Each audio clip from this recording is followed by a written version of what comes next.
Et salut tout le monde, bienvenue sur ma chaîne pour un nouveau Discu Comics. Vous le savez, les Discu Comics, c'est ce format où je vous parle avec le moins de montage possible d'un sujet en rapport avec le monde du comics. Ça peut être mon top de l'année, un sujet sur les adaptations de comics, sur le format, sur... Ça peut être tout un tas de choses, et aujourd'hui on va parler, une fois n'est pas coutume, d'omnibus, puisque j'aime toujours autant les omnibus, et j'ai décidé de vous faire une petite liste d'une dizaine d'omnibus, Marvel en l'occurrence, que j'aimerais voir arriver en VF chez Panini. Si jamais la vidéo vous plaît, n'hésitez pas à me le dire en commentaire, parce que dans ce cas, je ferai sans doute peut-être une version Urban Comics, une version d'ici. On sait que les omnibus chez Urban, c'est pas pour tout de suite, mais ça n'empêche pas de rêver. Donc éventuellement faire une petite liste aussi. Sachez également que la liste ne sera pas exhaustive, vous vous en doutez bien. C'est une liste subjective avec les omnis qui me sont venus en tête, en essayant de pas trop me focus sur un seul personnage, évidemment, parce que vous me connaissez, c'est-à-dire que si je focus sur un seul truc ou deux, ce sera Thor et les X-Men. Donc bon, on a essayé de faire un petit peu plus varié que ça. Et puis voilà, mais encore une fois, une liste non exhaustive, pardon, et tout à fait subjective. N'hésitez pas d'ailleurs dans les commentaires à me dire quels omnibus vous aimeriez voir arriver en VF chez Marvel. Et voilà, ben on va commencer de ce pas du coup, puisque je pense que j'ai tout dit pour l'intro. Alors, mon premier choix dans cette liste, c'est le Thor de Simonson. Vous le savez, on en a déjà parlé sur la chaîne. Pour le coup, le run de Walter Simonson sur Thor, j'ai même fait une vidéo dessus. C'est un de mes runs préférés de chez Marvel, de toute l'histoire de Marvel. J'adore ce que Walter Simonson a fait du personnage, j'adore ce côté fantasy presque plus que super-héros. J'aime énormément les ajouts à la mythologie de Thor qu'il a apporté, en fait, enfin les nouveaux personnages, les nouveaux concepts, etc., tout en se servant évidemment de ce qui a été fait avant. Et Walter Simonson, on le sait, ce run est culte, il est exceptionnel. N'hésitez pas à aller voir la vidéo que j'ai faite dessus, parce que j'en ai parlé en long, en large et en travers. Vraiment, cet omnibus mérite de sortir en France. Il existe, le run tient en un seul omnibus, et bah, on n'a toujours pas ça chez Panini, on les a eu en Icons. Je sais que les Icons sont encore trouvables, mais bon, un petit format omnibus, grand format, nouvelle traduction éventuellement, ce serait quand même chouette. Alors évidemment, j'ai cité celui de Simonson, mais en vérité, c'est aussi pour parler du fait que Thor a très peu droit à des omnibus en France, et qu'il y a plein de runs qui mériteraient d'arriver. C'est-à-dire que on a le run de Straczynski, on a le run de Fraction, on a le run de Dan Jurgens, on a le run de Simonson comme je l'ai dit, on a que le run de Aaron en France, en omnibus, et c'est bien dommage, parce que sans revenir sur la façon dont ça a été fait, ça a été suffisamment dit, il y a plein d'autres runs qui le méritent, et c'est vrai que Thor, on n'a pas grand-chose à se mettre sous la dent niveau omnibus, alors je sais bien, je sais que ce personnage ne vend pas des masses en France, mais c'est dommage, donc j'ai mis celui de Simonson pour représenter tout ça, mais évidemment, voilà, des omnibus Thor, ça manque, et j'aimerais bien qu'on en ait un peu plus. Donc ça, c'était le premier choix de la liste. En deuxième, qu'est-ce que... Ah oui, en deuxième, on passe à Spider-Man, j'ai mis deux omnibus Spider-Man dans la liste, même si j'ai dit que j'essaie de pas trop en mettre du même personnage, mais bon.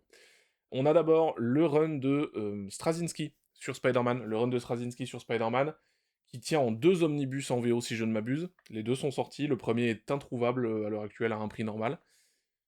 Mais en tout cas, ça tient en deux omnibus. Le run de Straczynski, vous le connaissez, c'est un run des années 2000, je crois que ça a commencé en 2001 si je ne m'abuse, et on est sur un run qui a redéfini pas mal de choses de l'univers du tisseur. Ça n'a pas plu à tout le monde. On a John Romita Jr. au dessin en plus, et John Romita Jr., Dieu sait que ça divise, mais moi j'aime bien. Mais c'est vrai qu'on a un run qui a redéfini pas mal de choses, qui a apporté pas mal de choses à la mythologie du tisseur. On aime ou pas le concept des totems, le concept de Morlun et tout ça et tout ça. Moi j'avoue que j'ai bien aimé. Alors la première partie du run est très bien.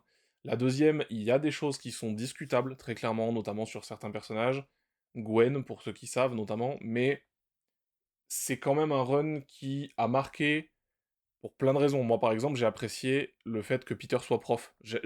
Pour moi, c'est un métier qui colle parfaitement à Peter Parker, et j'ai beaucoup aimé ça. J'ai beaucoup aimé ce qu'il a fait de la relation Peter-MJ, puisque c'est une époque où ils étaient encore ensemble, où ils avaient encore des choses à dire sur ce couple-là. Dieu sait que ça aussi, ça fait parler, mais en tout cas, voilà, moi j'ai bien aimé tout ça, j'ai bien aimé l'écriture de Straczynski sur le personnage, même si effectivement, en deuxième partie, il y a des choses qui sont plus que discutables, et qui mènent en plus tout ça à Brand New Day, et bon, voilà, on sait que il s'est passé des choses que beaucoup de gens détestent dans la transition entre Straczynski et la suite. Voilà, donc ça en tout cas, moi c'est un run que j'aimerais voir débarquer en omnibus. Je sais que Panini a commencé à le sortir en pocket, mais bon, ils ont aussi dit que c'était pas incompatible avec la sortie omnibus, puisque ce sont deux éditions qui ne s'adressent pas tout à fait au même public. Donc moi, bien entendu, si jamais on a ça en France, j'irai dessus, parce que je trouve que c'est un run intéressant, qui a apporté des choses, encore une fois, qui peuvent diviser, mais qui, moi, m'ont bien plu pour la plupart, même si, bien sûr, la deuxième partie, comme je vous l'ai dit, c'est quand même moins bien. Voilà, ça c'était pour mon deuxième choix. On va rester sur Spider-Man, du coup, parce que, j'ai envie de dire, là, c'est probablement l'omnibus que j'attends le plus sur le personnage. J'aimerais vraiment qu'en France, on ait droit à l'omnibus qui est sorti en VO sur Superior Spider-Man.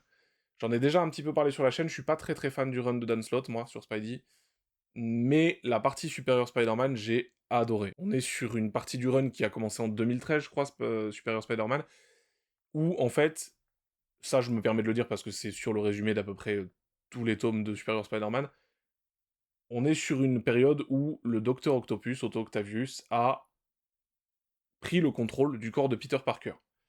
Donc évidemment, il a pris le contrôle de son corps, de sa vie, et il se fait passer pour Spider-Man, pour Peter Parker, auprès des gens qui l'entourent, avec évidemment des méthodes qui sont très différentes, puisque vous le savez, Octavius, pas tout à fait comme Peter Parker dans sa tête, et du coup ça change un petit peu de méthode, ça change un petit peu de façon de faire, de façon de penser, mais c'est vachement intéressant, parce que du coup on se retrouve à Octavius qui est confronté à ce qu'il ne connaît pas, en fait, de son ennemi juré, à savoir sa vie, en fait, sa vie de tous les jours. Qui il est en dehors du costume, qui il est quand il ne tabasse pas ses ennemis à coups de poing et de toile.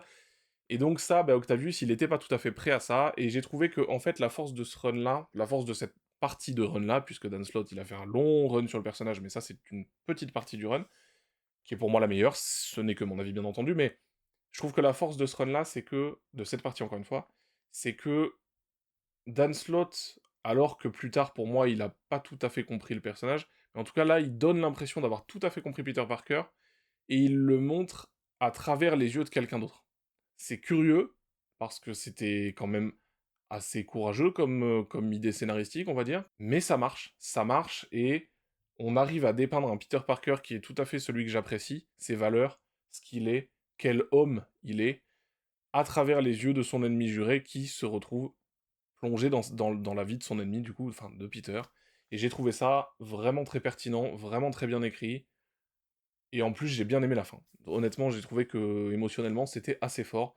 Donc voilà, Superior Spider-Man, il y a eu un deuxième omnibus en VO, mais si on pouvait ne serait-ce qu'avoir le premier omnibus qui contient l'intégralité de Superior Spider-Man dans sa première version, et ben moi ça m'irait très bien. Vraiment, un omnibus Superior Spider-Man, j'y vais immédiatement.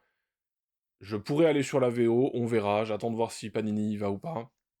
Mais en tout cas, ça fait partie de ces omnibus que je trouve, pardon, mériteraient d'arriver chez nous. Donc ça, c'était pour Spidey. Maintenant, on part sur Young Avengers de Alan Heinberg et Jim Cheung. Jim Cheung qui est au dessin on fire sur ce run-là.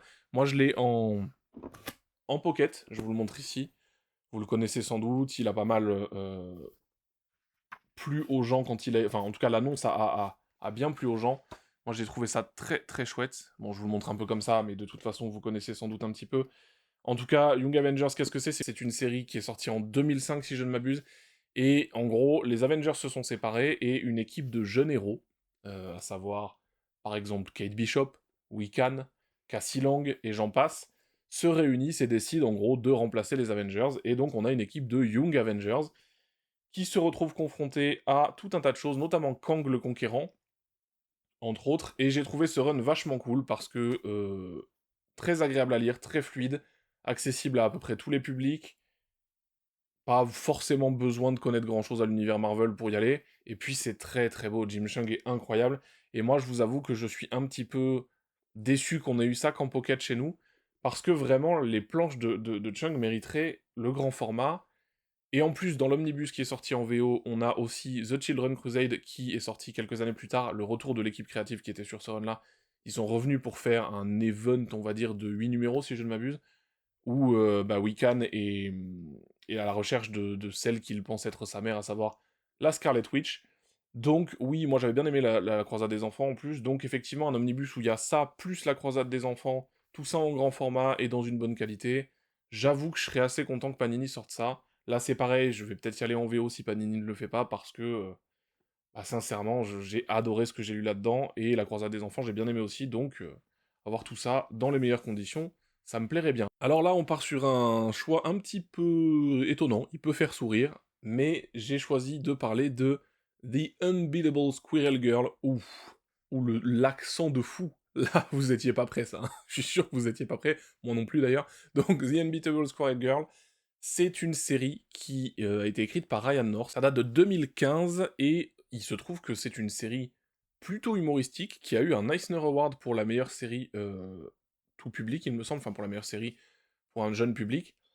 Et de ce que j'en ai entendu, oui, ça s'adresse effectivement au jeune public, mais pas uniquement. Beaucoup de gens m'ont dit beaucoup de bien.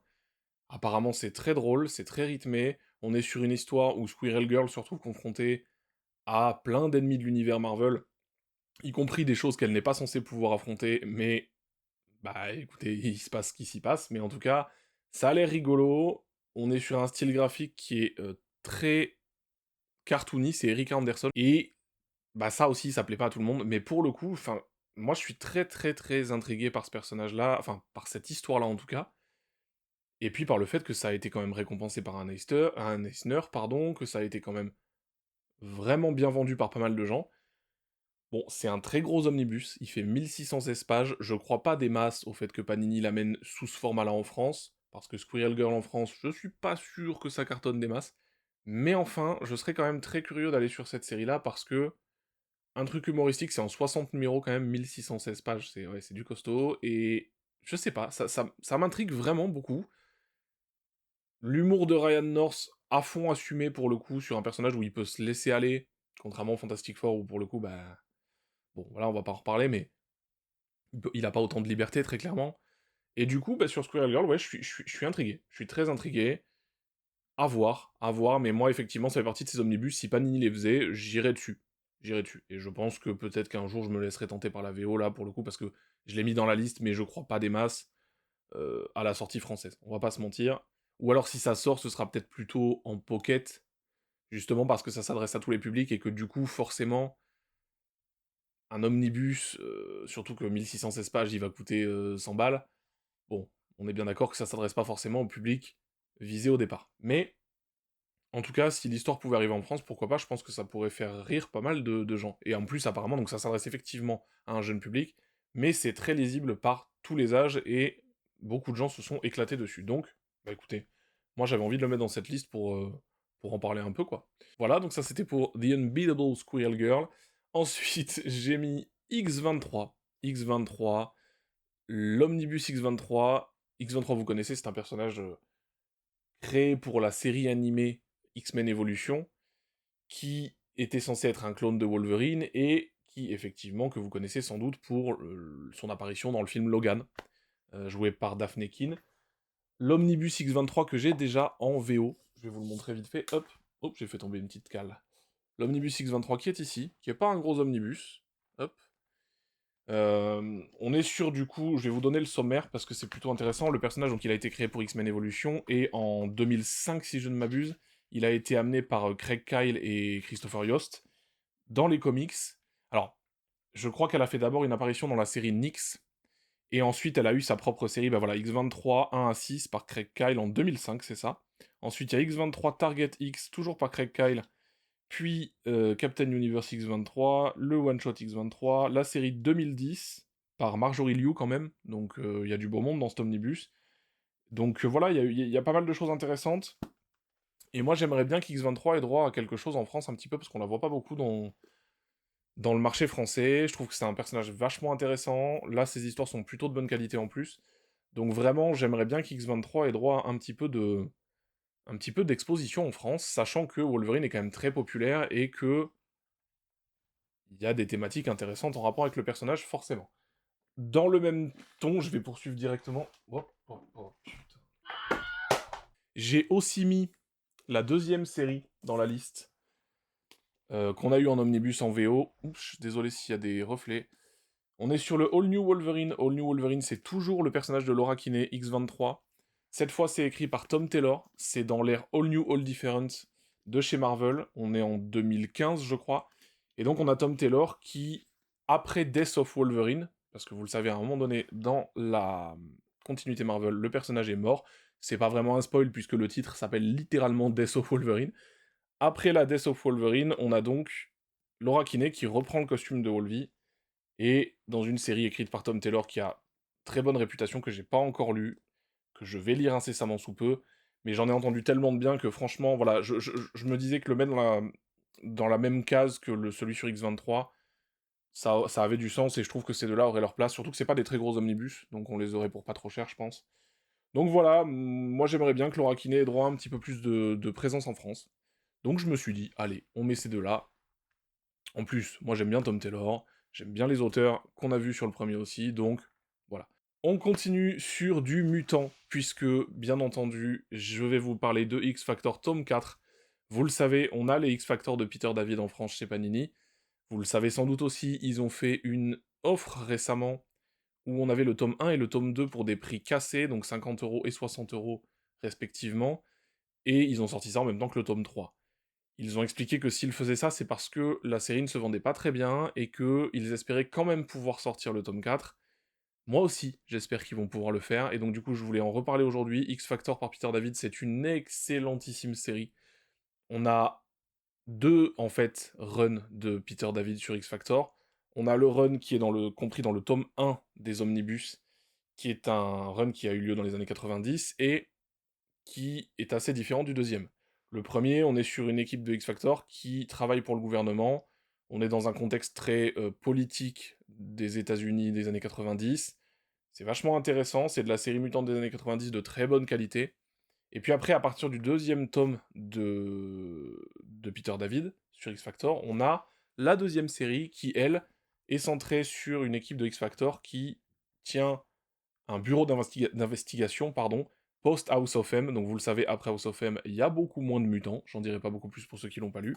Et donc on a X-Factor qui fonde, qui crée, avec évidemment Madrox à sa tête, un bureau d'investigation pour aider les mutants qui restent.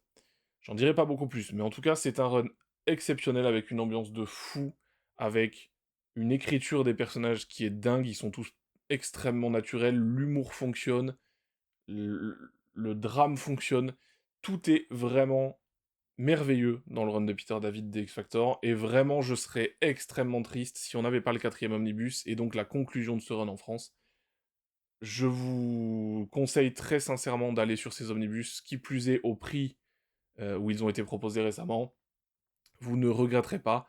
Si jamais le premier omnibus ne vous parle pas parce qu'on est dans les années 90 et que c'est une narration un petit peu différente, même si moi je trouve qu'il est excellent, ne vous arrêtez pas forcément là, parce que le deuxième omnibus commence donc le deuxième run, et le deuxième run est très différent, beaucoup plus moderne, presque un peu alias dans l'âme, évidemment c'est très grossier comme comparaison, mais je veux dire, on a ce côté enquête, on a ce côté moderne du mutant, l'acceptation, la discrimination, bien sûr, enfin bref. Je vais pas en parler pendant 2 ans, mais en tout cas, sachez que X-Factor de Peter David, ça vaut vraiment le coup, et j'espère sincèrement qu'on aura le quatrième tome, c'est pour ça que je le mets dans cette liste, même si, techniquement, oui, je suis plutôt... j'y crois, quoi. On verra bien, on verra bien. Ensuite, la suite de la liste, donc, j'ai mis le X-Men de Mike Carey. Alors, j'aurais pu, comme pour Thor, mettre plein d'autres choses. J'aurais pu mettre le run de Grant Morrison, mais le run de Grant Morrison, on y est presque dans les intégrales, et en plus, je suis à peu près certain qu'il arrivera en omnibus chez nous. Il existe aux États-Unis, il est là, je sais pas si vous le voyez, mais j'ai mis celui de Mike Carey, pourquoi? Parce que j'aurais pu mettre aussi celui de Fraction, de Brubaker, de Gillen, de Guggenheim, de Cullen Bunn. J'aurais pu mettre n'importe quoi, parce que, pour moi, vous le savez, je suis complétiste des X-Men, plus ils sortent d'omnibus sur les X-Men, mieux je me porte. Mais j'ai mis celui de Mike Carey parce que Mike Carey, c'est un run que je n'ai pas lu. On est sur un run qui commence en 2006, qui est après House of M, et qui a très bonne réputation. J'en ai toujours entendu beaucoup de bien, là aussi, mais je l'ai jamais lu parce qu'en France, on a eu des morceaux de ce run en deluxe, dans des deluxe qui sont pas tous trouvables aujourd'hui à un prix correct, et donc ça m'agace un peu parce qu'aux US, on n'a toujours pas d'omnibus sur ce run-là. En France, on a des deluxe qui sont quasi introuvables, et donc, bah voilà, moi j'attends beaucoup la sortie de cet omnibus-là, enfin, ce ou ces omnibus-là, ce sera plus probablement au moins 2, en VO pour qu'ensuite on les ait en France. Je l'ai mis dans cette liste parce que c'est vraiment un omnibus que j'appelle de mes vœux, que ce soit en VO ou en VF, pardon. Et vraiment, ça aurait pu être un autre run des X-Men. En tout cas, voilà. Il y a plein de runs des X-Men qui méritent d'arriver en France sous format omnibus. J'espère qu'on aura droit à pas mal de choses dans les années qui viennent. Et j'espère qu'en VO, ils sortiront celui-là pour qu'on puisse l'avoir aussi en France. Parce que vraiment, j'aimerais beaucoup, beaucoup, beaucoup le lire. En plus, il est pas mal centré sur Malicia, paraît-il, sur une reconstruction du personnage, parce qu'on sait que les auteurs avant Mike Carey ont quand même un petit peu abîmé le personnage. Donc du coup, voilà, moi j'avoue que je suis très impatient de pouvoir lire ça, et j'espère qu'en VO ils sortiront ça rapidement, pour que Panini puisse suivre aussi, et que Panini continuera à sortir du X-Men en omnibus. Ça c'était pour les mutants. On a quand même fait pas mal de mutants. Je sais, j'ai dit j'allais varier, mais bon, c'est... Voilà, je peux pas faire autrement, je suis obligé de mettre du mutant partout. Donc voilà, ensuite on va passer sur quelque chose d'assez différent pour le coup, puisque ce sera l'omnibus de She-Hulk par Dan Slott. Alors, pourquoi par Dan Slott? Bon, déjà, en France, on a eu celui de Byrne. Je ne sais pas si on a eu celui de Monsieur Peter David, je ne crois pas. Ça aurait pu être celui-là aussi, mais celui de Dan Slott, là c'est pareil, c'est une série que je n'ai pas lue. J'en ai lu quelques numéros en démat, j'avais beaucoup aimé ce que j'ai lu. Et pour varier là aussi, c'est une série très humoristique, comme souvent avec She-Hulk, on est sur un personnage qui casse régulièrement le quatrième mur, qui est beaucoup dans la comédie, mais qui a aussi des moments très sérieux, bien entendu, mais c'est surtout de la comédie. Et il paraît que le run de Dan Slott est absolument excellent. Il y a un omnibus en VO, un seul, ça tient en un seul omnibus, il est pas très gros en plus, il me semble. Donc j'aimerais vraiment qu'on ait droit à ça en France, parce que là, pareil, She-Hulk a pas beaucoup de choses en France, alors j'imagine que s'ils ont sorti l'omnibus de John Byrne, et qu'il a pas marché, c'est peut-être pour ça qu'on voit pas grand-chose depuis, mais je croise les doigts pour qu'on ait celui de Dan Slott, parce que j'ai entendu tellement de gens dire que c'était parmi les meilleurs travaux de l'auteur, et que c'était parmi les meilleurs runs sur le personnage, que vraiment je suis très intrigué. Parce que vraiment, moi, ce côté comédie par Dan Slott, oui, ça me plairait bien de lire ça. Donc là aussi, je pense que j'irai en VO si jamais la VF n'arrive pas.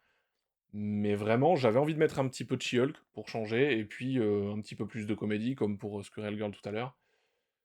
Voilà, le run de Dan Slott sur She-Hulk, j'avoue, si ça arrive en France, j'achète sans doute tout de suite. Ce She-Hulk de Dan Slott, c'est du 2004, je crois, le début du run. Les années 2000 chez Marvel et DC, honnêtement, c'était quand même pas mal blindé de trucs cool, notamment chez DC, évidemment, mais chez Marvel aussi. Et donc, bah oui, moi, n'hésitez pas à sortir des trucs de ces années-là, ça me va très bien. Ensuite, pour finir, puisque ça y est, on a quand même fait une belle petite liste, c'est allé assez vite, je ne sais pas à combien de temps de vidéo je suis, j'espère qu'elle sera pas trop trop longue, mais en tout cas, on va finir cette liste par un choix qui est un petit peu de la triche, parce que c'est pas un seul omnibus, c'est un type d'omnibus dont je vais vous parler, et que je ne pense pas qu'on verra arriver en France, parce que c'est ce que j'appelle les omnibus intégrales. C'est-à-dire que ce sont des omnibus qui, s'ils sortaient en France, contiendraient à peu près la même chose que les intégrales, et donc les concurrenceraient. Donc, par exemple, les omnibus de Incredible Hulk par Peter David, les omnibus de Uncanny X-Men par Claremont, les omnibus de Fantastic Four, par exemple. Voilà, ça c'est des omnibus que moi j'adorerais voir arriver en France, parce que autant j'adore les intégrales, vous le savez, j'ai toutes les intégrales X-Men et j'ai quelques autres intégrales. J'aime beaucoup ce format-là, je trouve que c'est super chouette qu'on ait autant de patrimonial en France, et vraiment pour ça, merci Panini, vraiment, vraiment. Ceci étant dit, ces omnibus-là, ils existent aux États-Unis, et moi j'avoue que, même si je sais bien que pour des raisons évidentes, ça n'arrivera probablement pas, j'expliquerai ces raisons un petit peu après, mais j'aimerais bien que ces omnibus existent en France, parce que, effectivement, dans les intégrales, on n'a pas le grand format de l'omnibus, et surtout, on a des traductions qui commencent à dater sévèrement. On a des choses qui sont quand même un petit peu obsolètes au niveau de la façon de traduire, au niveau de la façon de parler, de la façon d'adapter. On a parfois des contresens, des façons de faire parler les personnages qui sont à la limite du hors character, enfin, du out of character, comme on dit. Bon, c'est vrai que ça commence à vieillir un petit peu, et notamment dans X-Men, et notamment dans Fantastic Four, et encore que dans Fantastic Four ça passe encore, je trouve. Mais sur les X-Men, il y a des moments où c'était un petit peu dur à la relecture. Bon, j'entends bien qu'ils peuvent pas forcément tout retraduire, mais c'est vrai qu'une ressortie en omnibus, grand format, plus nouvelle traduction un petit peu plus moderne et proche de la version originale, je dirais pas non. Encore une fois, je sais bien, ce sont des omnibus qui sortiraient du coup en 1 à 5, 6, 7 tomes. Je sais bien que c'est difficile de faire aller le public français sur un omnibus tome 6. Je le sais. Je sais aussi que retraduire tout ça coûterait beaucoup d'argent. Simplement, j'avais envie d'en parler aussi parce que, voilà, j'avoue que moi, ça me fait rêver ces omnibus-là. Les omnibus du Hulk de Peter David, par exemple, qui deviennent difficiles à trouver aux États-Unis, me font rêver parce que c'est l'équivalent des intégrales, encore une fois, en grand format et avec potentiellement une retraduction si ça sortait en France. Donc bon, j'aimerais bien, je sais que c'est peu probable, mais j'avais quand même envie d'en parler dans cette liste, puisque c'est la liste des omnibus que j'aimerais voir arriver en France. Donc, bon, je pouvais pas ne pas en parler, que ce soit pour X-Men, Fantastic Four, Hulk, même Thor, enfin, à peu près pour tout. Évidemment, je demande pas un omnibus des villes dinosaures, déjà parce que ça n'aurait aucun sens, et puis ensuite parce que... bah ça n'aurait aucun sens. Voilà, je l'ai déjà dit, mais vous avez compris. Donc, en tout cas, voilà, ça c'était pour la liste des omnibus que j'aimerais voir arriver en France, chez Marvel. Comme je vous l'ai dit tout à l'heure, si jamais vous avez bien aimé cette vidéo, ce que j'espère sincèrement, j'espère que vous avez passé un bon moment en ma compagnie, n'hésitez pas à mettre un petit pouce bleu, à laisser un commentaire. Je lis et je réponds aux commentaires, et là en plus, pour le coup, j'aimerais bien savoir quels omnibus vous aimeriez voir arriver en France. Et n'hésitez pas aussi à me dire si éventuellement ça vous a plu, pour que je sache si ça peut intéresser quelqu'un que je fasse cette vidéo, mes versions d'ici et donc Urban Comics. Et puis voilà, j'espère que donc vous avez passé un bon moment avec moi, et puis bah, nous on se retrouvera donc la semaine prochaine. Je ne sais pas encore pour quelle vidéo, on verra bien. Voilà. Bon, et ben bonne journée à vous, bonne soirée à vous suivant quand vous regardez cette vidéo, et à bientôt. Ciao.